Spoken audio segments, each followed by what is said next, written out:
हम इस वक्त हैं अरुणाचल प्रदेश में और यहाँ की कैपिटल ईटानगर के पास ये नाहरलगुन में है। हम ईटानगर हाई कोर्ट जो कि यहाँ एक गुवाहाटी ब्रांच है, यहाँ नाहरलगुन हाई कोर्ट में है और यहाँ पे एक केस चल रहा था जो पीआईएल फाइल की गई थी, दीनदयाल उपाध्याय ग्राम ज्योति योजना। इसमें 143 करोड़ का स्कैम है।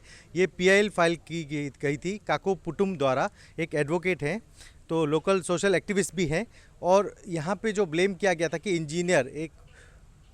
इंजीनियर है जो फुरपा वांग्याल, जो असिस्टेंट इंजीनियर थे जिन्हें प्रमोट किया गया एग्जीक्यूटिव इंजीनियर बॉम्डिला, और 3 जगह का टेंडर, 3 डिस्ट्रिक्ट का टेंडर हुआ था।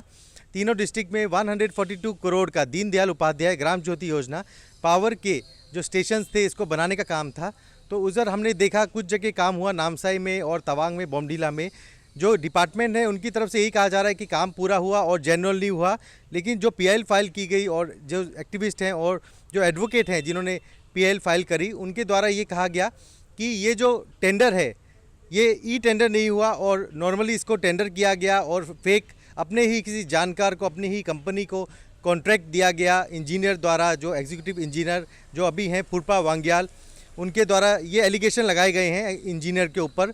और ये कहा गया है कि ये बिल्कुल गलत तरीके से हुआ और काम बिल्कुल नहीं हुआ। और अभी 142 करोड़ में बहुत ही कम कुछ अमाउंट का काम हुआ, लेकिन ये बहुत बड़ा करप्शन का मामला है।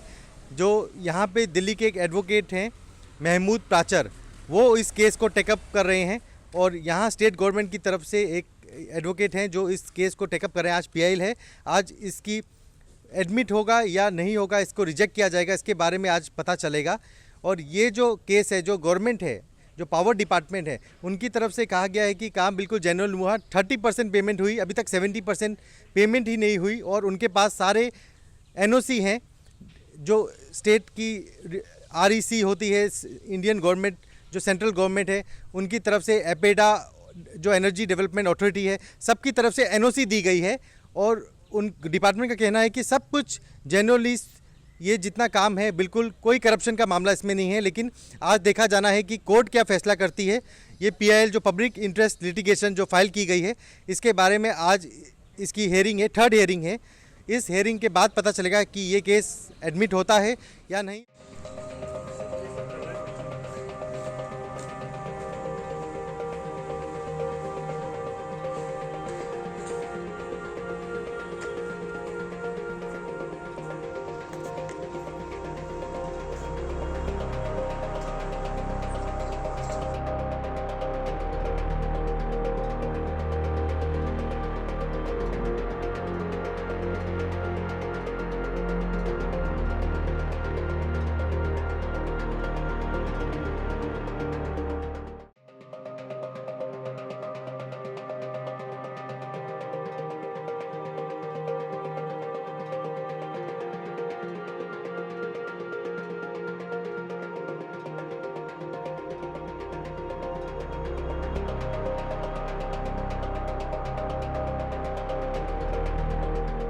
करप्शन का 2 वर्ष में क्या जीरो करप्शन है? ये इतना करोड़ का मल्टी करोड़ घोटाला हुआ है, इसका ऊपर आप इन्वेस्टिगेट करवाना है। आप अकाउंटेबल है, आप एक संवैधानिक पद में है, सबसे हाईएस्ट पोस्ट में है, तो आप पब्लिक को जवाब देना चाहिए, आपका दायित्व बनता है, आप जवाब देना है।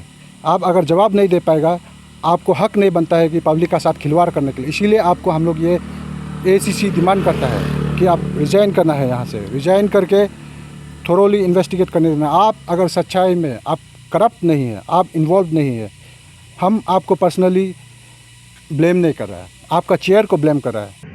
अभी जो रिसेंटली जो एलिगेशंस जो लगाया है DDU-JY के स्कीम्स के बारे में, ये बेसिकली गवर्नमेंट को पूरा बदनाम करने का ये एक साजिश है।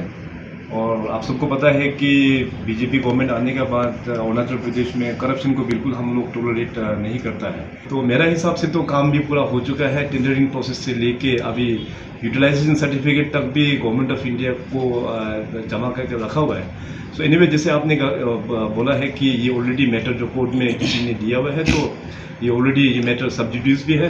तो मेरा सिर्फ यही कहना है कि काम पूरा हो चुका है, ये केवल गवर्नमेंट को बदनाम करने का एक साजिश है। आज एक मेंटेनेबिलिटी के इशू पे भी बहस था और मेरिट्स पे भी बहस था। हमने जो अपना, जैसा पिछली बार भी हमने बताया था, जो रिप्लाई फाइल किया था सरकार के सारे अधिकारियों ने और एग्जीक्यूटिव इंजीनियर साहब ने, वो सारा के बेस पर हमने अपना रिजॉइंडर फाइल किया था। रिजॉइंडर में हमने ये लिखा था कि हमारा केस अब ये रिजॉइंडर फाइल करने के बाद और बहुत ज़्यादा मजबूत हो गया है, क्योंकि इस बात को रिजॉइंडर में मना ही नहीं किया गया है कि बैंक गारंटीज फोर्ज हुई थी या नहीं हुई थी। दूसरा कि जो डॉक्यूमेंट्स DNG कंपनी जो है उसके लगाए गए थे, वो डॉक्यूमेंट्स उससे पूछ के लगाए गए थे या नहीं, उसकी मर्ज़ी के बगैर लगाए गए थे या उसकी मर्ज़ी से, उसके बारे में भी कोई जवाब नहीं दिया। बल्कि एग्जीक्यूटिव इंजीनियर साहब ने ये कहा था कि हमें REC से फ़ोन पे इंस्ट्रक्शन आई थी, इसलिए हमें जल्दी में ये सारा काम करना पड़ा। इसीलिए हमें टेंडर करने के लिए भी उनको जल्दी थी, और टेंडर का एक सबसे बड़ी वजह ये बताई गई कि इंटरनेट कनेक्शन नहीं था। ये सब चीज़ें जब रिकॉर्ड पे आ गई, लेकिन उससे भी महत्वपूर्ण बात ये थी कि जो डॉक्यूमेंट्स लाइसेंस के फाइल किए गए थे वो प्रथम दृष्टया यानी कि पहली नज़र में वो भी फर्जी नज़र आ रहे थे। और जो एक power of attorney DNG company का, मैसेज DNG कंपनी का फाइल किया गया था, वो भी हम लोगों ने इन्वेस्टिगेट किया, काकुपोतुम ने, पिटिशनर ने, तो पता लगा कि नोटरी से के जो सिग्नेचर्स हैं वो भी फोर्ज किए गए, यानी कि जो पावर ऑफ अटॉर्नी जवाब में लगाई थी सरकारी अधिकारियों द्वारा वो भी फोर्ज थी। तो हमारे पास अब सबूत बहुत और भी ज़्यादा हो गए पहले से भी।